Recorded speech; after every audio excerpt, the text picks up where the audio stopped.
LeaderCast. Hi, and welcome to Deep Leadership. I'm your host, John Rennie. Well, I hope all is well with you today. It is another beautiful Saturday morning here in North Carolina, and this episode is brought to you by our new sponsors, Jeremy Clevenger Fitness, who we featured on episode 145. Now, if you haven't heard that episode yet, I encourage you to go back and take a listen, especially if you're struggling to get and stay in shape as a busy leader. Well, I hope you're having a great day. I'm a little late getting this podcast out because I made the mistake of going out to get my early voting in this morning. Well, I had to wait 2 hours in line, but at least it's done. So I have a question for you. Do you listen to these episodes on audio, or have you tried watching them on video? Well, if you haven't watched these interviews on video, I encourage you to give it a try. We have a growing following now here on YouTube, so I encourage you to go over there, check it out, and don't forget to subscribe so you don't miss an episode. I have another great show lined up for you today, but before we get started, I just want to remind you to take a look at the leadership books on my website. I've written 3 leadership books, and I recommend you start with I Have the Watch first. It's filled with 22 short stories that will help you become a leader worth following. It's a quick read, and most people finish it in less than 3 hours. It's also available in Kindle and on Audible, so you can listen in the car or while working out. So check out all my books either on Amazon or on my website, johnsrennie.com. Well, that is it. Today we're going to be talking about leadership loneliness, and my guest is Nick Jonsson. Nick is an international best-selling author, award-winning speaker, and an executive mental health advocate. And he's going to share his journey of leadership loneliness and his recovery on this week's episode. Now, if you've ever felt alone as a leader and didn't know what to do, this is your episode. So, are you ready to dive in? Let's get started.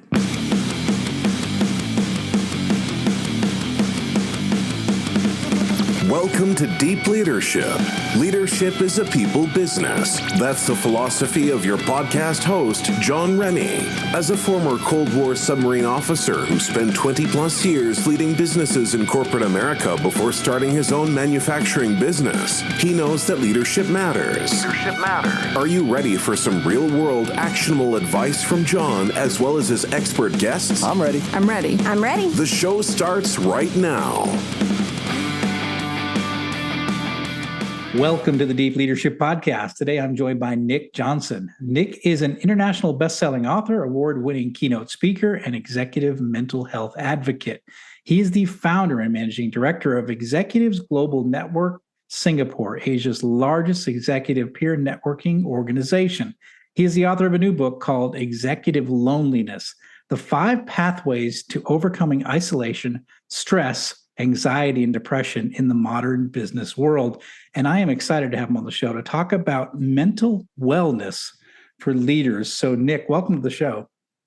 Thank you so much, John. And I really am looking forward to this conversation. Yes, I am as well. This is one that we really haven't covered in a lot of detail. And as a CEO myself, as someone who's been in senior management for most of my career, I understand that it's lonely at the top. So this is going to be an interesting discussion, and I'm looking forward to it. So That's good. Let's just tell us a little bit about yourself. Tell us, what journey did you take to end up, starting a peer networking group in Asia, being that you're from Sweden. So give us a little bit of your history and how you ended up where you're at. Well, John, back home in Sweden, I was a bit of a rebel, I guess, and I was, looking at where can I go after my studies, somewhere far away, and I looked at a map, and Australia looked pretty far away, so I traveled there, and I did my university in Australia. After a few years there, though, I realized that it was pretty far away from home, so then I looked at a map again, and Southeast Asia was halfway, so I thought that'd be a good stop. I took up a job in Thailand, and after that, I worked now actually 18 years in Thailand, Indonesia, Vietnam, and the last of these are 5 years in Singapore. And to add to this, I started in advertising, but worked my way up in general management. In the end, basically leading quite large organizations in the medical industry. I was managing 72 hospitals and clinics and medevacs from a lot of the gold mining sites and also the oil platforms and so on in Indonesia in my last corporate role. Oh, wow. So you had a variety of experiences. And when did you sort of develop a passion for this idea of mental wellness for leaders? Well, I learned it the hard way, John, and I think perhaps as many of us men do, we have we have perhaps a journey, and in my case it came when I was 40 years of age. I was wondering, what am I doing in the job? Am I happy? I was looking at my relationship with my wife. Was I happy with myself? And there was a lot of unhappiness, and I resigned from my job, divorced my wife, and before I knew it, I was sitting there basically too lonely, and my friend became instead a bottle of beer after work. That became a bad habit, and that was a slippery slope, and with that, basically, I had a 2-3 year crisis, and eventually I managed to recover. But as I'm looking back at my career, it was too much elbowing myself to the top. I wanted to get the packages, I wanted the promotions, I wanted to hit the bonuses, and all I cared about was, impressing the bosses. I was stepping on the toes of my colleagues, and I wasn't perhaps the best leader. So looking at my journey, and how what I went through, I thought that this is a story that I need to share, because I think many leaders are like me, and I call myself an anxious overachiever, and that was what propelled me to the top. Interesting. Well, we're gonna unpack that in this discussion, but that's really interesting, and it's not unusual. I mean, I worked for 3 global companies. I know that, elbowing your way to the top. I know what that's like. And you're right. It can be, you can give your all to the company at the detriment to your personal relationships. And that's a big problem, a big concern for leaders as they're working their way up, especially young leaders coming in a big company, working their way up, and then they sacrifice everything for that next rung in the ladder. And then they end up having challenges, they have problems. So we're going to unpack that in a little bit, but tell us about the Executives Global Network that you have in Singapore. What is it, and what do you guys do there? Yeah, so I was approached by them about 6-7 years ago, and at the time then they told me about the network they set up in Europe about 30 years ago, and they wanted to expand to Southeast Asia. So I then took up the assignment to help them in Singapore, and I immediately fell in love with the business model, because there was this safe space in the confidential peer groups where senior executives, just like myself, who's been in those roles, could discuss all these challenges. So as I was looking back at myself when I had the roles, I didn't dare to share my challenges with my team. I didn't share the big issues that I perhaps kept me awake at night with my boss, because I thought that's what they pay me to do. My friends who I went to drink beer with and watching sports on TV, we shared the good moments, but I didn't share my challenges. I also was wondering maybe they won't understand. So there I was, keeping all these big challenges to myself. But inside these peer groups now, exactly that's what we facilitate with. So you bring in your challenges, and we have moderators then to help you discuss it. And suddenly you have that, sympathy by being surrounded by someone else. So you would have, no competitors there. Everyone signed an NDA. So in that sense, you feel that this is your private advisory board. It's your safe space where you get support. That's fantastic. And what are some benefits that leaders who engage in this sort of confidential peer network, what are some benefits that they get from doing that? Well, in a nutshell, you are training yourself to become more vulnerable, because first you then open up in this safe space, and you suddenly understand, wow, as soon as I share my challenges, there's actually people who've been there before who can help me. So that loneliness, that isolation feeling is leaving you. And also a lot of the resentments with the team, because many times, especially here in Asia, a typical regional director, you might be, running 15, 20 countries, and they're different languages, cultures, and you cannot manage them all in the same way. So you would always have perhaps conflicts, issues in some markets, and then getting the support in how to crack the code for these countries by being part of a peer network is just wonderful. Because I've seen so many leaders who've been crashing because they simply just cannot figure out the code, and no one really can. The issue is when you sit on it yourself and when you don't ask for help, that's when you really, really can suffer from loneliness. Yeah, I agree. I was involved with a peer group here in the States. It was for veteran entrepreneurs, so military veterans who started companies, and just having that regular dialogue with my peers, basically people who are in the same position as me, having the same struggles, was really, it was helpful for me to get through those first 3 or 4 years of starting getting my company off the ground, knowing that others had been in my shoes before, and just having a confidential place where you could talk to others, because I think sometimes, as you say, it's lonely at the top. There's loneliness as being the boss, and a lot of times there's no one to talk to. You don't want to talk to your employees necessarily. You don't want to talk to maybe investors. You don't want to talk to customers. So who are you going to talk to, right? Your spouse possibly, but to be able to talk to peers that are going through what you're going through, that is powerful.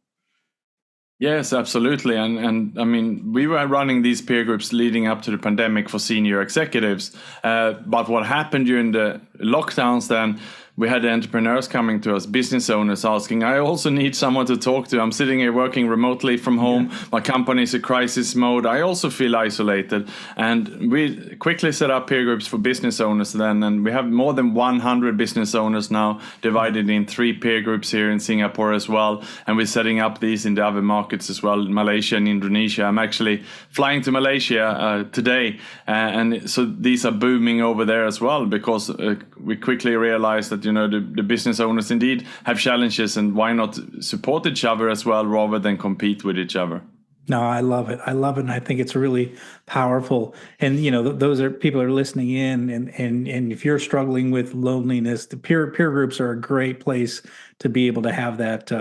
To be able to share those challenges that you face. And so that's great that you offer that. And there's definitely certain ones in the U.S. I encourage leaders to take a look at themselves, because this is really powerful.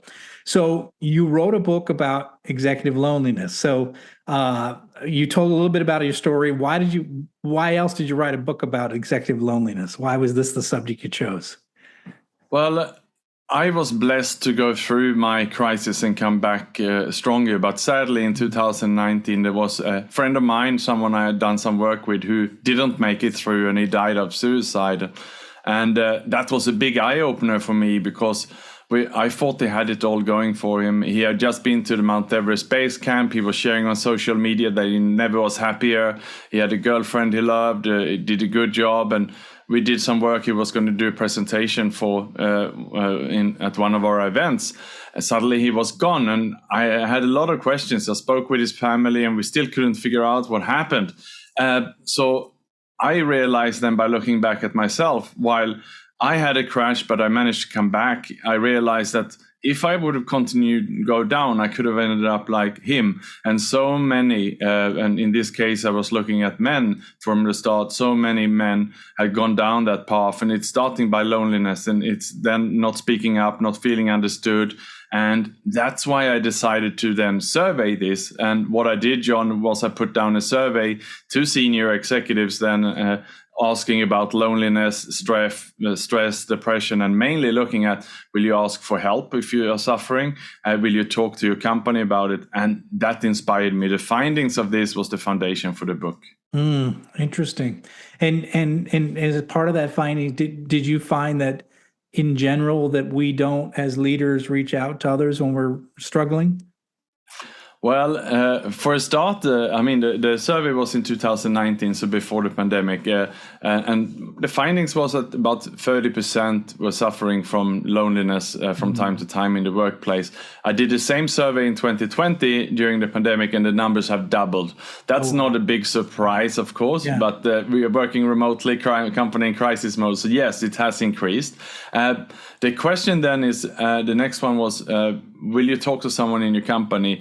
And 84% said no, they will not tell anyone about this. And then a follow-up question, okay, will you seek professional help? 75% say no.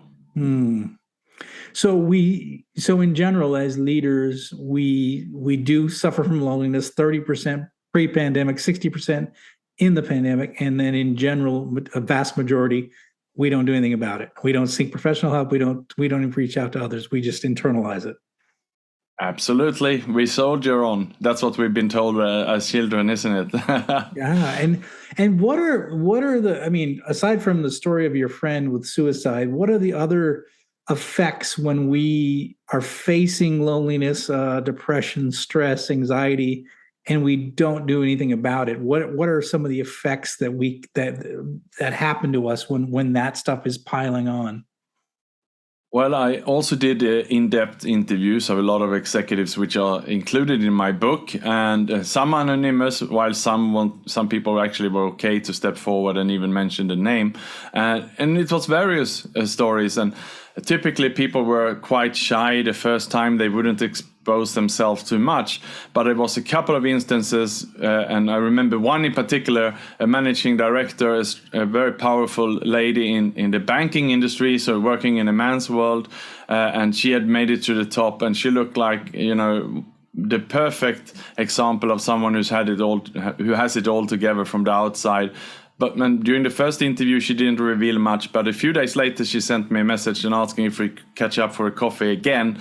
And then she opened up to me and she started to cry. She said, Nick, it has gone as far. I even rehearsed my own suicide twice. I don't know what to do. You're the first one I'm sharing this with. Boom. So there I was suddenly hearing this kind of story. And this has a positive ending, John, because after that, she promised to see a counselor, and the counselor called in the husband. They had a dialogue, the three of them, and she's actually now taking a sabbatical from her work, and she is feeling better than ever just by the fact that she opened up a little bit to me. And that is the story, John, that is such a beautiful ending to. And there was many of these. Many people came forward, and just the fact that we talk about it and they feel that someone is listening, that was the breakthrough. Interesting. You mentioned sabbatical, and I wasn't planning on talking about that, but recently a pastor of the church that I go to, our church typically has sabbaticals every 3 years or so for the pastors to disappear for 6 months and just recharge, refocus, and then come back. And so I was a witness to someone who did that, got a chance to get away and then come back. And it was powerful to see his recovery during that time and coming back, engaged and ready to go, and having had a chance to sort of rest, reflect, and rebuild for the future. It's interesting that sabbaticals are not a more common thing in business leaders, because you see it in professors, some of the universities, you'll see it in religious leaders from time to time, but you never hear about that in the business world, right? Or is that, do you see that in Asia at all, or? Well, it's becoming more popular, I would say, during these times. And you asked me what I saw during these times when I interviewed. It was also a lot of burnout, people being hospitalized for various level of stress. And what I can see now is that it's becoming more popular. And what we do in my company, if ever we have a resignation, I first just acknowledge, thank you for sending in your resignation, and I try to book a meeting face to face if I can for the next week, typically on a Monday. So you give them some space to think about it, and you give them the weekend to sleep about it. What I realized then is that about half of the times they recall the resignation when you have the conversation. And then the first thing I just ask them, would you like some time off? And many times it's 1 week off, 2 weeks off, and that's all they need. People just need some space, some time. And so many times it's perhaps that they just feel overwhelmed, and it might not be the job in itself they are resigning from. It's the pressure that's been on their shoulder. We'll be right back after a quick word from our sponsors. Leadership skills are like any other skills. You need to practice them to get better at them. Best-selling leadership author John S. Rennie knows this. That's why he's written a new book called You Have the Watch. It's a guided journal for leaders designed to take you through an entire year of leadership training. By the end of the year, you will master 50 of the most important leadership skills. If you want to have a greater impact on the results and people in your organization, go to youhavethewatch.com and pick up your copy today. This podcast is brought to you by Jeremy Clevenger Fitness. As a high-performing leader, you know that leadership isn't about telling people what to do, it's about leading by example. And for most people, the one area they are lacking when it comes to leading by example is their health and fitness. By improving your health and fitness, every other area of your life improves. But how do you get and stay fit as a busy leader? Well, you do what you've always done. You hire the best person for the job. Now, don't struggle on your own. Put Jeremy Clevenger on your team.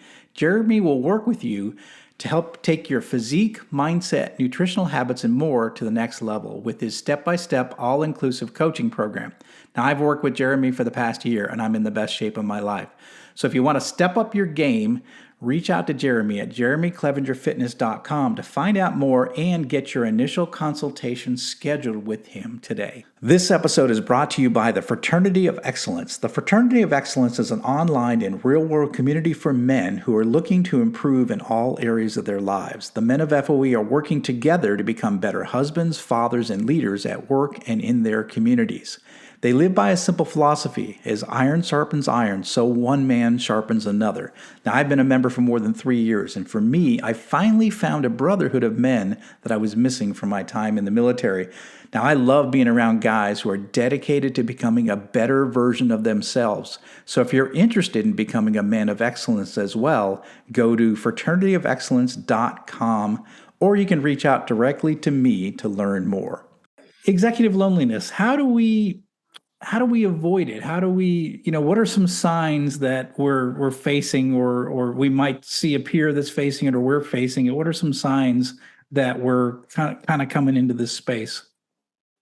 Well, the way to overcome loneliness is, of course, to be connecting with people, and it has to start at the top. We cannot expect the middle manager suddenly going into the office of the boss saying that they're not well. It can have a sabbatical. I'm facing a burnout. They're not going to do that unless the boss himself or herself is also leading by example and putting on the brakes. So back to myself in my organization, sometimes I just say, sorry, I'm not feeling too well. I don't have capacity for this now. Can we pause this? Can we reschedule a meeting to next month? I just have enough on my plate now. Is that okay with everyone? And you just as a leader have to show that from time to time, because then you're creating this culture that it's okay to not be okay. And it's about stopping it before it becomes something too serious. And we even also implemented in my company a policy now, since we continue working from home remotely, which is a fail fast policy, where we almost encourage the team members to make mistakes, grab them when they are very small, and share about it in our weekly meetings and sharing what they learned from it. And part of the budgets they are working with is exploration budgets, for that very reason, that you can pinpoint and put it in that buckets. So there's no blaming from anyone. And that is where I think, we need to start addressing it by these kind of things. Interesting. And signs, what are some signs that you might be facing burnout or loneliness or stress or anxiety? What are some signs that we should look out for, either for the people working for us or our peers, even ourselves for that matter? Yeah.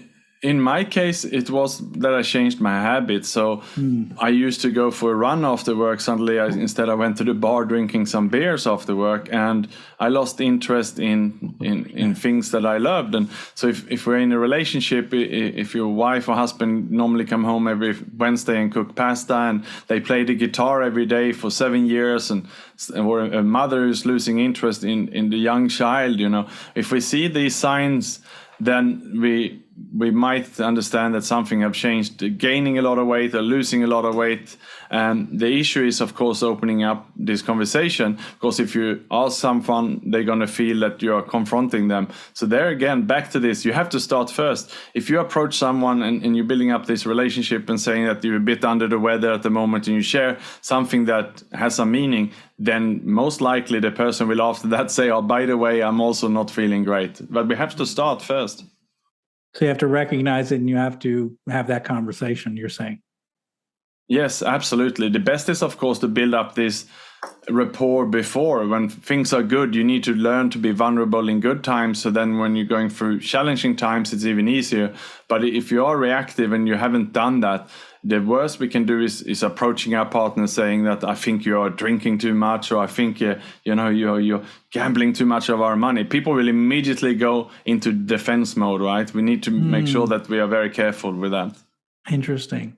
So just based on your personal experience and what you went through, how did you build resilience to prevent this from happening, in the future?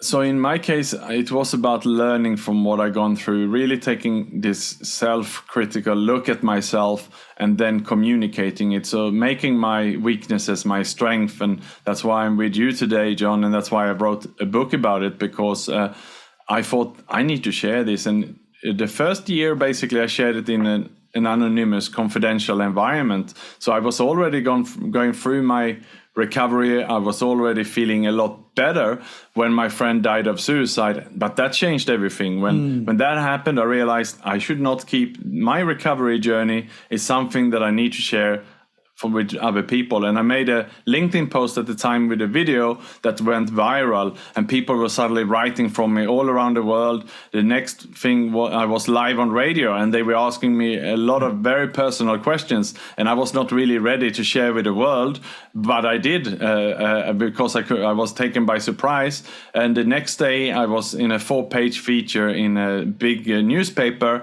So there my story was out, and that's when I thought, well, if it's out there, I might as well write the book about this. Wow. So tell us about the book. Like those people that read the book, what are they going to get out of it? Are they going to just get your journey, or are you going to get the whole arc as to what to do about it and how to prevent it going forward? What are they going to get through this through reading this book? Well, my story was not part of it from the beginning. It was the publisher who said, we need to put some personality here, so we need your story. And and who want to write something as personal as your mental health issues, and that I had an alcohol addiction at sometimes. I mean, even I was shy. Even I was talking about it, I was still shy, and putting this in a book was a bit too much for me. But I did it, and I wrote it, and I kept giving it to my wife. I got remarried at this stage, and I said, read this again, read this. Is it the complete truth? Because she was by my side. She kept pushing me, said, Nick, no, you need to reveal this, that. So I edited it until she said, this is exactly what happened. So I still, even just talking about it, John, I feel a little bit uncomfortable. But for every time I share it, and someone have read it and telling me that, I feel a bit better. And then that's how I start to feel connected. So indeed, my story is there, but I tried to write a summary, and I divided it up in 5 steps, what I saw, what I did to recover. So that's really, so you can say that it's a guidebook for someone who's going through a challenging time, or if they have someone perhaps by their side who is going through a difficult time. Interesting. That's fantastic, and I think, and I really do think that when you put your own story in there, that people are going to relate. They're going to see your story. They're going to relate to it better than just a list of here's here are the signs, here's what to do. But they see your journey through this whole thing. I think provides. I think we do better when there's stories like that, and we can relate to you as we go through the book. And that's not easy to do. Like you said, you're kind of sharing it all with the world, and now everybody knows knows this very personal story of you. And I know I find with my books a lot. I have people who've read my books and they know about me, and I don't know them about them. So they'll say, I like what this happened, this part of this story, and you're like, how do you know that about me? Oh, that's right, I put that in the book. So the people that know very much personal things about you, and you don't know anything about them when you talk to them. So it's kind of an interesting thing to bare your soul in a book like that. So very, very interesting. So what's the feedback been since the book has been out? What have you heard from people who have read the book? Well, the timing of it for a start was fantastic. It was released in April 2021, so we're still in the pandemic, right? And so you can imagine how many all-hands meeting I was doing on Zoom. Every company wanted to have this story because they had people suffering from isolation at home. So it was just a blessing. And I mean, it went on Amazon, people bought it, but then many executives said they wanted to have the audiobook because they do listening when they do exercise. So it's also on Audible now, and the feedback has been all around the world. People have been writing, reading, and just thanking me for trying to break the stigma. and talking on a topic that is so difficult. And the most of the letters I have received typically from a father who lost the daughter or the son to suicide, or someone who died by a partner who gone by suicide. And, you know, so it's about breaking the stigma before it goes too far. I don't talk much about suicide in the book, but that's ultimately where it's leading to if we are not addressing this. Those are some of the things that, you know, the feedback has been really, really warm, opening and welcoming. And I'm actually starting to work on my follow-up book now, which is basically the importance of having healthy relationships, which would be the next step. Interesting. I was going to ask you if there was a future book in the works. Sounds like it is. I know that you're a triathlete, and I wondered to know how fitness plays into dealing with, because I'm also a fitness guy. So I was curious to know how fitness plays in helping alleviate some of that loneliness, some of that stress, some of that anxiety. Any thoughts on from that standpoint? Yes, absolutely. And it's quite a big part of my book. And I call it the natural happy pill, actually, exercise in the book. And when I had my crash, I had lost then the appetite for exercise. And I had not done much exercise for 1 year. I was instead drinking alcohol, and it didn't go hand in hand. So the first thing I did when I started my recovery journey was to get a fitness coach, someone who really could hold me accountable. And we started by 3 kilometer walking to 4 or 5 kilometers, some basic work, and so really basic. But then I signed up for an Ironman for 1 year later, and that really got me focused. And you know, when you exercise, for a start, it's obviously you're physically, mentally getting brighter and more positive about everything. But I could taper off. I had some medicine that was given from doctors for my depression, my anxiety, and I had sleeping pills. And over about 3 months, I could taper off all those medications. And that's why I call it the natural happy pill. And now I'm 4 years I don't take any of those pills, and all my anxiety and stress is gone. And I give that to exercise, but also a healthy nutrition. Yeah, powerful. And I'm glad you touched on that. Something we talk about a lot on this podcast. So health and fitness are a big part of keeping that anxiety and depression at bay. You know, I know for me, I'm in the gym every morning. I'm more weightlifting, more that sort of thing. But you know, when you're facing heavy lifts and trying to do things that are very difficult, you're not thinking about work. You're thinking about, you know, and I imagine with what you're doing with Ironman, you're just thinking about getting through the next mile, getting through the next, you know, half mile, right? You're not thinking about work, and you're not thinking about your problems. You're thinking about, you know, getting to that next level. And I think that's good for us. I think it helps us keeps our mind focused on something else. Yes, and I mean, in my sport, then there's 3 different sports, and the swim is where I'm struggling the most. And it's a lot of technique there. It's almost like dancing. It's like choreography. So when I swim, it's always technique, and it's about thinking about that. So of course I can not think or focus on anything else but the swimming. Plus it's like meditation to breathe in that water. And then you have the cycling, and most of my cycle training I do with different cycling groups, for example, even with the members of our peer groups. But I also, one of the mental health recovery groups, we have a cycle group here. So I use cycling as my social life. Instead of going to the bar and pub and so on, I use cycling then to network. And then for the running, it's all of my meditation, myself getting out in the nature. So in that aspect, you know, I'm surrounding myself exercising, but also really getting the other parts that are important of life. I love that. That is so powerful.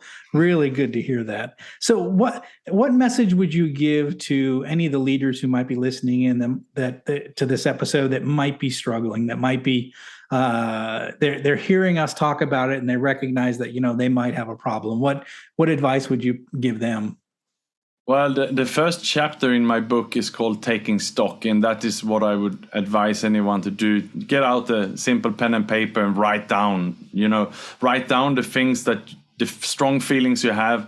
In my case, during my crash, it was that I was drinking too much alcohol. I had suffered from not exercising. I had resigned from my job, and I had to address these key things. And once you've written it down, think about who can I talk to about this. Is it a friend? Is it a colleague? Is it a coach? Is it a mentor? Is it an anonymous support group? And a lot of this is free, John. That's how I got my support first, because the stigma, and I thought I don't want to talk to anyone about this, but I called one of these anonymous support groups, and it's the best thing I ever did. They supported me right away, and now I'm myself giving back as a volunteer for this organization as well. No, that's so good. So good to hear. That's fantastic. Well, this has been a really good conversation. I think you bring out some things that we haven't talked about on this podcast before. These are important issues for leaders.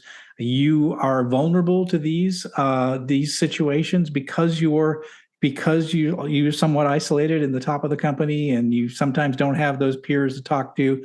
And so you face these challenges that could lead to depression. It can lead to anxiety. It can lead to isolation. And, worst would be suicide or suicidal thoughts and worse. So the best thing to do is to take action quickly. And like you said, take stock, figure out how to contact someone that you can talk to about the challenge, because you're not alone. If you're a leader and you're feeling these feelings, I can guarantee you are not alone. We have all been there. So Nick, this has been really good. How can people find out more about what you do and this new book? Well, John, I'm quite active on LinkedIn, so they can look me up there, or just go to Amazon and look up Executive Loneliness. It's there as a paperback, but also Kindle and the Audible as well. All right, fantastic. And we'll go ahead and put links in the show notes for those resources. Nick, thank you for coming on Deep Leadership. Thank you for sharing your journey. Thank you for writing this book. Very important. And I really appreciate you sharing all of your insight with our listeners. Thank you, John. Well, thanks again. Well, that's it for today. Thank you for listening to Deep Leadership. If you like this podcast, please subscribe and share so we can continue to build a world with better bosses. Until next time, this is John Rennie saying take care and lead well.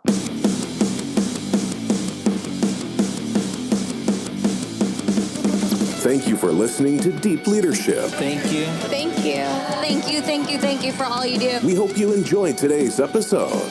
For more information and updates, please visit our website at www.deepleadershippodcast.com or johnsrennie.com. Until next time, take care.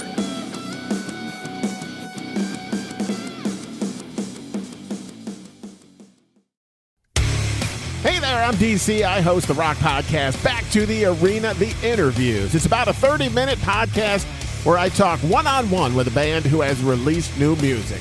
You can find us on all the best podcast sites like Spotify, Apple, Google, iHeartRadio, and more. If you're a rock fan like me, subscribe today to Back to the Arena, The Interviews. Electricast. Are you passionate about saving the planet for future generations? Do you want to learn how to do it? If yes, then you need to tune in to the Nature Backed podcast. It's a talk show covering the changing world around us, from renewable energy, sustainable agriculture, circular economy, to ESG and social innovation. Don't miss this opportunity to discover how you can join the movement and make a difference. Subscribe to the Nature Backed podcast today on your favorite platform and get ready to be amazed.